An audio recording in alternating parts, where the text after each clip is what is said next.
ಇವತ್ತು ತುಂಬ sensational case ಇದೆ ಅಂತೆ ಧರ್ಮಸ್ಥಳದವ್ರಿಗೆ ಎಸ್ ಐ ಟಿ. ಸೊ ನಾನು ಪತ್ರಿಕಾಗೋಷ್ಠಿ ಸ್ಟಾರ್ಟ್ ಮಾಡ್ಬೋದಾ? ಸ್ಟಾರ್ಟ್ ಮಾಡ್ಬೋದು. ಎಸ್. ಪತ್ರಕರ್ತ ಮಿತ್ರರಿಗೆಲ್ಲ ಸ್ವಾಗತ ಬಯಸ್ತೇನೆ. ನನ್ನ ಜೊತೆಯಲ್ಲಿ ಮಂಗಳೂರು ನಗರ ಬ್ಲಾಕ್ ಕಾಂಗ್ರೆಸ್ನ ಅಧ್ಯಕ್ಷರಂಥ ಪ್ರಕಾಶ್ ಅವರಿದ್ದಾರೆ. ಅದೇ ರೀತಿ ಕಾರ್ಪೊರೇಟರ್ಗಳಂಥ ಸತೀಶ್ ಪೆಂಗಲ್ ಅವರಿದ್ದಾರೆ ಮತ್ತು ಪಕ್ಷದ ನಾಯಕರಾದಂಥ ಪ್ರವೀಣ್ ಜೇಮ್ಸ್ ಇದ್ದಾರೆ ಮತ್ತು ಮೀನಾ ಟೆಲ್ಲಿಸ್ ಅವರಿದ್ದಾರೆ, ಮನೋರಾಜ್ ಅವರಿದ್ದಾರೆ ಮತ್ತು ನಮ್ಮ ಇಮ್ರಾನ್ ಇದ್ದಾರೆ, ಭಾಸ್ಕರ್ ರಾಯರಿದ್ದಾರೆ, ಹನೀಫ್ ಅವರಿದ್ದಾರೆ. ಇವರಿಗೆಲ್ಲರಿಗೂ ಮತ್ತು ನಿಮ್ಮೆಲ್ಲರಿಗೂ ಸ್ವಾಗತ ಬಯಸಿ ಪತ್ರಿಕಾಗೋಷ್ಠಿಯ ಪ್ರಮುಖ ಉದ್ದೇಶ ಇರುವಂಥದ್ದು BJP ರಾಜ್ಯದಲ್ಲಿ ದೇಶದಲ್ಲಿ ಅಧಿಕಾರಕ್ಕೆ ಬಂದಾಗ BJP ಇವತ್ತು ದೇಶದ ಕಾನೂನು ಮತ್ತು ಸಂವಿಧಾನವನ್ನು ಉಲ್ಲಂಘನೆ ಮಾಡಿ ಸಂವಿಧಾನಬದ್ಧವಾಗಿರುವಂಥ ಸಂಸ್ಥೆಗಳನ್ನು ಅದರಲ್ಲಿಯೂ EDಯನ್ನು ದುರ್ಬಳಕೆ ಮಾಡಿ ದೇಶದ ವಿರೋಧ ಪಕ್ಷಗಳನ್ನು ಹತ್ತಿಕ್ಕಂಥ ಕೆಲಸವನ್ನು ಪದೇ ಪದೇ ಮಾಡ್ತಾ ಇತ್ತು. ಇವತ್ತು ದೇಶದ BJP ರಾಜ್ಯದಲ್ಲಿ ದೇಶದಲ್ಲಿ 2014ಕ್ಕೆ ಅಧಿಕಾರಕ್ಕೆ ಬಂದ ಮೇಲೆ ಸಂವಿಧಾನಬದ್ಧವಾಗಿರ್ತಕ್ಕಂಥ ಸಂಸ್ಥೆಗಳಾದಂಥ IT ಇರ್ಬೋದು, CBI ಇರ್ಬೋದು, ಎನ್ಫೋರ್ಸ್ಮೆಂಟ್ ಡಿಪಾರ್ಟ್ಮೆಂಟ್ ಇರ್ಬೋದು, ಇದನ್ನೆಲ್ಲ ಬಳಕೆ ಮಾಡಿ ದೇಶದಲ್ಲಿ ವಿರೋಧ ಪಕ್ಷಗಳನ್ನು ಸರ್ವನಾಶ ಮಾಡಬೇಕು ಮತ್ತು ನಾವೊಬ್ಬರೇ ದೇಶದಲ್ಲಿ ಆಡಳಿತ ನಡೆಸಬೇಕು ಅಂತೇಳೋ ಉದ್ದೇಶದಿಂದ ಪದೇ ಪದೇ ವಿರೋಧ ಪಕ್ಷ ನಾಯಕರುಗಳಿಗೆ ತೊಂದರೆಗಳನ್ನು ಕೊಟ್ಟು, ಕಿರುಕುಳಗಳನ್ನು ಕೊಟ್ಟು, ಮಾನಸಿಕ ಹಿಂಸೆಗಳನ್ನು ಕೊಟ್ಟು ದೇಶದ ರಾಜಕೀಯದಲ್ಲಿ ಪ್ರಜಾಪ್ರಭುತ್ವವನ್ನು ಸಾಧಿಸುವಂಥ ಕೆಲಸವನ್ನು ಮಾಡ್ತಾ ಇತ್ತು. ಇವತ್ತು ಸುಪ್ರೀಂ ಕೋರ್ಟ್ ಭಾಳ ಚೆನ್ನಾಗಿ ಒಂದು ನಿರ್ದೇಶನವನ್ನು ನೀಡಿದೆ. ಮಾತ್ರವಲ್ಲ, ದೇಶದಲ್ಲಿ ನೀವು ಮಾಡ್ತಿರ್ತಕ್ಕಂಥ ನೀತಿ ಅದೊಂದು ಸಮಾಜ ವಿರೋಧಿ ಆಗಿರ್ತಕ್ಕಂಥ ನೀತಿ, ತಪ್ಪು ನೀತಿ. ನೀವು ದೇಶದ ಸಂವಿಧಾನಬದ್ಧವಾದಂಥ ಸಂಸ್ಥೆಗಳನ್ನು ನೀವು ನಿಮ್ಮ ಸ್ವಂತಕ್ಕಾಗಿ ಉಪಯೋಗ ಮಾಡ್ತಾ ಇದ್ದೀರಿ. ಹಾಗಾಗಿ ಸುಪ್ರೀಂ ಕೋರ್ಟ್ನ ಮಾನ್ಯ ಮುಖ್ಯ ನ್ಯಾಯಮೂರ್ತಿಗಳಂಥ ಗೌರವಾನ್ವಿತ ಗವಾಯಿ ಅವರು ಏನು ಹೇಳಿದ್ದಾರೆ ಅಂದರೆ, ರಾಜಕೀಯ ಸಮರಕ್ಕೆ ಮತದಾರರನ್ನು ಬಳಸಿಕೊಳ್ಳಬೇಕೇ ಹೊರತು ಇದಕ್ಕಾಗಿ ಜಾರಿ ನಿರ್ದೇಶನಾಲಯದಂಥ ಸಂವಿಧಾನಬದ್ಧವಾದ ಸಂಸ್ಥೆಗಳನ್ನು ದುರ್ಬಳಕೆ ಮಾಡಬಾರ್ದು ಅಂತೇಳೋದನ್ನು ಒಬ್ಬ ಸುಪ್ರೀಂ ಕೋರ್ಟಿನ ನ್ಯಾಯಮೂರ್ತಿಗಳಿಂದ ನೀವು ಹೇಳ ಬಯಸ್ತೀರಿ ಅಂತಾದರೆ ನಿಮಗೆ ಈ ದೇಶದ ಸಂವಿಧಾನದಲ್ಲಿ ಎಷ್ಟು ನಂಬಿಕೆ ಇದೆ ಅಂತೇಳೋದು ಸ್ಪಷ್ಟ ಆಗ್ತದೆ.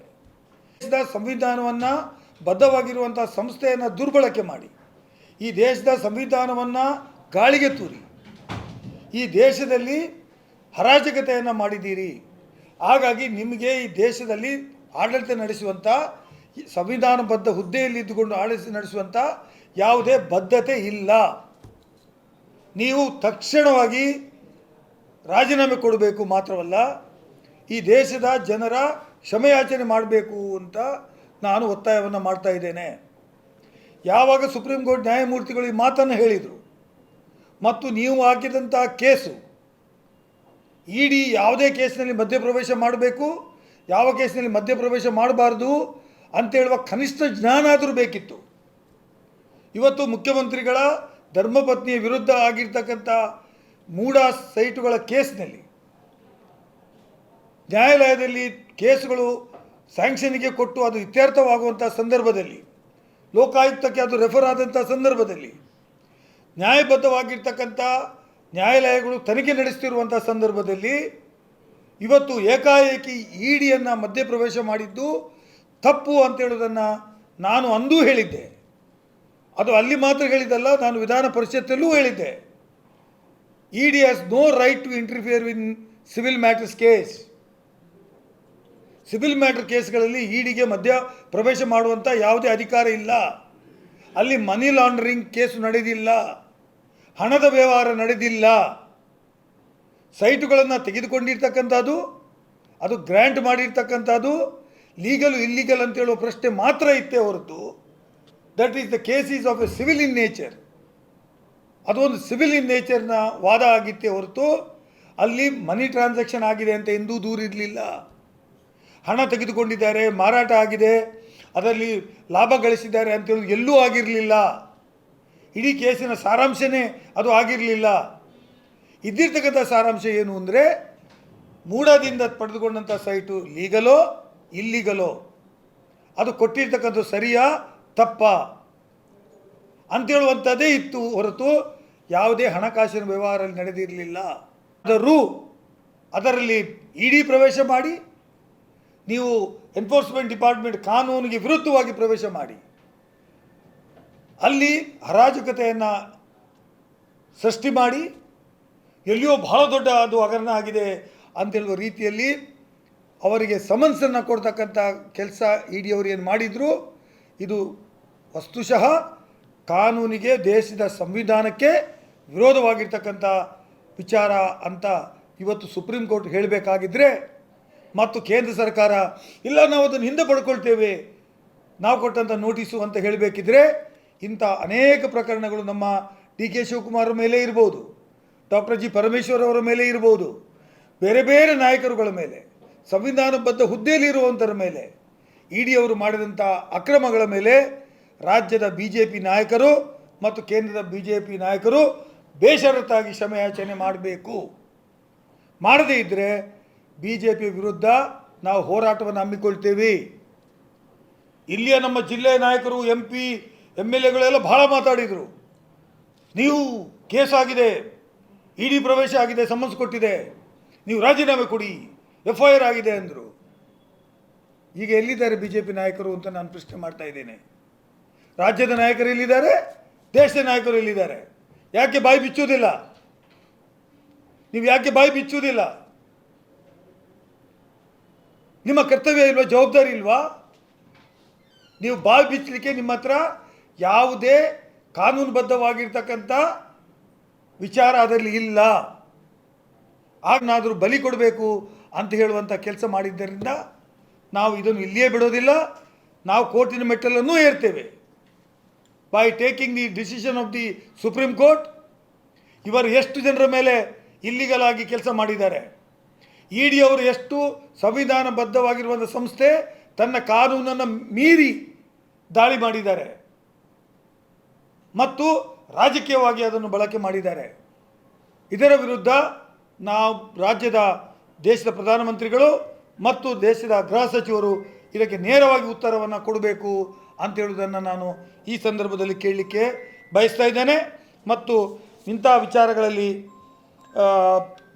ಇದು ಕಳೆದ 10-11 ವರ್ಷಗಳಿಂದ ಕೇಂದ್ರ ಸರ್ಕಾರ ಇದನ್ನು ಉಪಯೋಗ ಮಾಡಿ ದುರ್ಬಳಕೆ ಮಾಡಿರುವ ರಾಜಕೀಯ ದ್ವೇಷವನ್ನು ಸಾಧಿಸಿದಂಥದ್ದು ಮತ್ತು ಇದರಲ್ಲಿ ಬಲಿಯಾದವರೆಲ್ಲರ ವಿರುದ್ಧ ಈ ತೀರ್ಪು ನಮಗೆ ನೆಮ್ಮದಿಯನ್ನು ತಂದಿದೆ.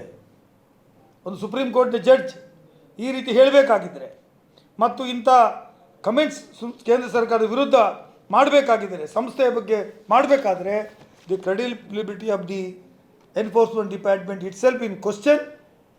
ಹಾಗಾಗಿ ಇದರ ಬಗ್ಗೆ ಈಗ ನಡೆಯುವಂಥ ಪಾರ್ಲಿಮೆಂಟ್ ಏನು ನಡೀತಾ ಇದೆ ಇದರಲ್ಲಿ ಚರ್ಚೆ ಆಗಬೇಕು ಅಂತ ನಾನು ಒತ್ತಾಯವನ್ನು ಮಾಡ್ತೇನೆ. ಇದಕ್ಕೆ ಚರ್ಚೆಗೆ ಅವಕಾಶ ಕೊಡಬೇಕು ಅಂತ ನಾನು ಕೇಳ್ತೇನೆ ಮತ್ತು ನಮ್ಮ ಪಕ್ಷದ ನಾಯಕರಲ್ಲಿ ಕೂಡ ನಾನು ಒತ್ತಾಯ ಮಾಡ್ತೇನೆ. ಈ ವಿಚಾರದಲ್ಲಿ ಕೇಂದ್ರದ ಈಗ ಏನು ಸಂಸತ್ತು ನಡೀತಾ ಇದೆ ಅದರಲ್ಲಿ ಸಬ್ಜೆಕ್ಟನ್ನು ತಗೊಳ್ಬೇಕು ಮತ್ತು ಇದರ ಬಗ್ಗೆ ಚರ್ಚೆ ಆಗಬೇಕು ಅಂತ ಹೇಳುವುದನ್ನು ನಾನು ಹೇಳಲಿಕ್ಕೆ ಬಯಸ್ತಾ ಇದ್ದೇನೆ. ಮತ್ತು ಕೇಂದ್ರದ ರಾಜ್ಯ ಮತ್ತು JDS ನಾಯಕರು ಕಿಂಚಿತ್ತಾದರೂ ಮಾನ ಮರ್ಯಾದೆ ಏನಾದರೂ ಇದ್ದರೆ, ಅವರಿಗೇನಾದರೂ ಪ್ರಜಾಪ್ರಭುತ್ವದಲ್ಲಿ ನಂಬಿಕೆ ಇದ್ದರೆ ಅವರು ತಕ್ಷಣ ತಮ್ಮ ತಪ್ಪಿಗಾಗಿ ಕ್ಷಮೆಯಾಚನೆ ಮಾಡಬೇಕು ಮತ್ತು ಸಂವಿಧಾನಿಕ ಬದ್ಧ ಹುದ್ದೆಯಲ್ಲಿ ಇರುವವರು ಕೂಡಲೇ ರಾಜೀನಾಮೆಯನ್ನು ನೀಡಬೇಕು ಅಂತ ಹೇಳುವುದನ್ನು ನಾನು ತಮ್ಮ ಮೂಲಕ ಈ ಸಂದರ್ಭದಲ್ಲಿ ಹೇಳಲಿಕ್ಕೆ ಬಯಸ್ತಾ ಇದ್ದೇನೆ. ಇದು ಒಂದು ವಿಚಾರ.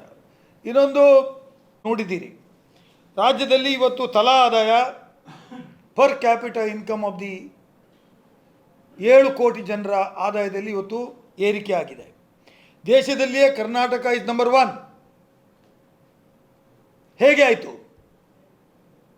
BJPಯವರು ಹೇಳ್ತಾರಲ್ಲ, ಇಲ್ಲಿ ಯಾರು ಕಾಮತ್ತು, ವೇದವ್ಯಾಸ ಕಾಮತ್ತು, ಆಚೆಯಿಂದ ಏನು ಯಾರು ಶೆಟ್ಟಿ, ಭರತ್ ಶೆಟ್ಟಿಯವರು, ಈಚೆಯಿಂದ MP ಪ್ರವೀಣ್ ಚೌಟಾರ್, ಬ್ರಿಜೇಶ್ ಚೌಟಾರ್ ಅವರು ಎಲ್ಲ, ಕ್ಯಾಪ್ಟನ್ ಅವರು, ಮತ್ತು ಆಚೆಯಿಂದ ಅಲ್ಲಿ ಏನು ಬೆಳ್ತಂಗಡಿಯ ಹರೀಶ್ ಪೂಂಜಾ ಅವರು ಎಲ್ಲರೂ ಮಾತಾಡ್ತಾರಲ್ಲ, ಈಚೆ ಶೋಭಾ ಕರಂದ್ಲಾಜೆ ಅವರು ಭಾಳ ಮಾತಾಡ್ತಾರೆ. ಗ್ಯಾರಂಟಿ ಕೊಟ್ಟರು ರಾಜ್ಯವನ್ನು ಬರ್ಬಾದು ಮಾಡಿದರು, ಗ್ಯಾರಂಟಿ ಕೊಟ್ಟರು ರಾಜ್ಯವನ್ನು ದಿವಾಳಿ ಮಾಡಿದರು. ಇವತ್ತು ಭಾರತ ದೇಶದಲ್ಲಿ ನಿಮ್ಮ ಪಾರ್ಲಿಮೆಂಟಿನಲ್ಲಿಯೇ ಕೊಟ್ಟಿರ್ತಕ್ಕಂಥ ಆರ್ಥಿಕ ಮಂತ್ರಿ ಕೊಟ್ಟಿರ್ತಕ್ಕಂಥ ಉತ್ತರ ನಿಮ್ಮ ಮುಂದಿದೆ. 2014-15ರಲ್ಲಿ ಕರ್ನಾಟಕ ಜನರ ತಲಾ ಆದಾಯ 1,05,697 ರೂಪಾಯಿ, 1,05,697 ರೂಪಾಯಿ 2014-15ರಲ್ಲಿ. ಇವತ್ತು ಸರಾಸರಿ ಆದಾಯ 24-25ರಲ್ಲಿ ಇದು ಬೆಳೆದು 2,04,605 ರೂಪಾಯಿಗೆ ವೃದ್ಧಿಯಾಗಿದೆ. ಇದು ರಾಷ್ಟ್ರೀಯ ಸರಾಸರಿಗಿಂತ ದುಪ್ಪಟ್ಟು ಪ್ರಮಾಣದಲ್ಲಿ ತಲಾ ಆದಾಯ ಇದೆ ಅಂತ ಹೇಳ್ತಾರಲ್ಲ. ದ್ವಿತೀಯ ಸ್ಥಾನದಲ್ಲಿ ತಮಿಳುನಾಡು ಇದೆ ಅಂಥೇಳಿ ಲೋಕಸಭೆಯಲ್ಲಿ ಹಣಕಾಸು ಸಚಿವರು ಲಿಖಿತವಾಗಿ ಉತ್ತರ ಕೊಡ್ತಾರೆ. ಏನು ಹೇಳ್ತೀರಿ ಆರ್ ಅಶೋಕ್ ಅವರೇ? ಏನು ಹೇಳ್ತೀರಿ ಚೆಲುವಾದಿ ನಾರಾಯಣ ಸ್ವಾಮಿ ಅವರೇ? ಏನು ಹೇಳ್ತೀರಿ ವಿಜಯೇಂದ್ರ ಅವರೇ? ಏನು ಹೇಳ್ತೀರಿ ಶೋಭಾ ಕರಂದ್ಲಾಜೆ ಅವರೇ? ಏನು ಹೇಳ್ತೀರಿ ಬ್ರಿಜೇಶ್ ಚೌಟಾರ್ ಅವರೇ? ಉತ್ತರ ಕೊಡಬೇಕಲ್ಲ. ಬರ್ಬಾದು ಎಲ್ಲಿ? ಜನರು ಏನೂ ಇಲ್ಲ, ಬೀದಿ ಪಾಲು, ಅಭಿವೃದ್ಧಿ ಇಲ್ಲ. ಅಯ್ಯ, ದೇಶದ ಜನರ ಅಭಿವೃದ್ಧಿ ಆಗಿದೆ, ರಾಜ್ಯದ ಜನರ ಪರ್ ಕ್ಯಾಪಿಟಲ್ ಇನ್ಕಮ್ ಅಭಿವೃದ್ಧಿ ಆಗಿದೆ. ಇವತ್ತು ನೆಮ್ಮದಿಯ ಜೀವನ ನಡೆಸ್ತಾ ಇದ್ದಾರೆ, ಆರ್ಥಿಕ ಚಟುವಟಿಕೆಗಳು ಜಾಸ್ತಿ ಆಗಿದ್ದಾವೆ, ಜನರು ಇವತ್ತು ಎಲ್ಲ ಕಡೆ ಸುತ್ತಾಡ್ತಾರೆ, ಜನರ ಜೀವನದಲ್ಲಿ ಚೈತನ್ಯ ಬಂದಿದೆ, 2 ಹೊತ್ತು ಊಟ ಮಾಡ್ತಾರೆ. ಎಲ್ಲ ವಿಧಗಳಲ್ಲಿಯೂ ಇವತ್ತು ರಾಜ್ಯದ ಅಭಿವೃದ್ಧಿ ಆಗಿದೆ. ಇದು ರಾಜ್ಯಕ್ಕೆ, ಇಡೀ ದೇಶಕ್ಕೆ ಕರ್ನಾಟಕ ರಾಜ್ಯ ಮಾದರಿ.